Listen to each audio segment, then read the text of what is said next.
Hi friends, welcome to my channel laddu art వచ్చి. మన పెద్దలు ఒక మాట చెప్తారండి. అదేంటంటే ప్రతి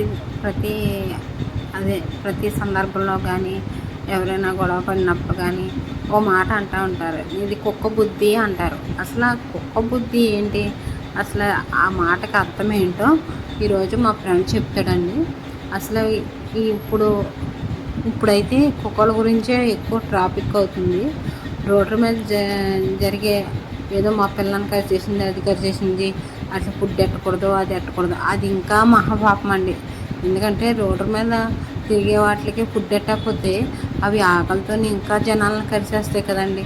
ఒక మనిషిని ఫుడ్ లేకుండా నిర్బంధించినప్పుడు ఒక 10 రోజులు నిర్బంధించండి, వాడికి ఆహారం అందక ఏది పడితే అది తినేస్తాడు. అలాగే ఒక జంతువు, అది ఒక జీవరాశే కదండి, అది ఒక ప్రాణే కదా. ఫుడ్ పెట్టకూడదు అన్నది అది రూల్ తప్పు.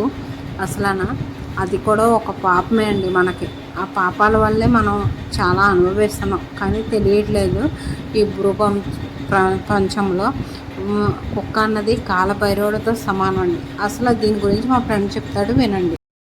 ఒక రోజు గణేశుడు శివుడితో, తండ్రి, మనుషులు అందరూ తిట్టుకునే సమయంలో నీది కుక్క బుద్ధి అంటే, కాదు నీదే కుక్క బుద్ధి అని అంటూ ఉంటారు కదా, అసలు కుక్క బుద్ధి నిజంగానే అంత ఘోరమైనదా తండ్రి అని అడగటంతో శివుడు నవ్వుతూ ఇలా అంటాడు, కుక్క బుద్ధి కుక్కకి ఉన్నంత విశ్వాసం ఏ జంతువుకి, ఏ మనిషికి ఉండదు గణేశ. ప్రతిరోజు ఒక రొట్టె ముక్క లేదా ఒక ముద అన్నం పెడితే ఇంటి ముందు జీవితాంతం కాపలా కాస్తుంది. అన్నం పెట్టే చేతిని కరిచే లక్షణం మనిషికి ఉందేమో కానీ కుక్కకి మాత్రం ఉండదు. ఈ ప్రపంచంలో ఉన్న మనుషుల కన్నా కుక్కలు ఎంతో గొప్పవి గణేశ.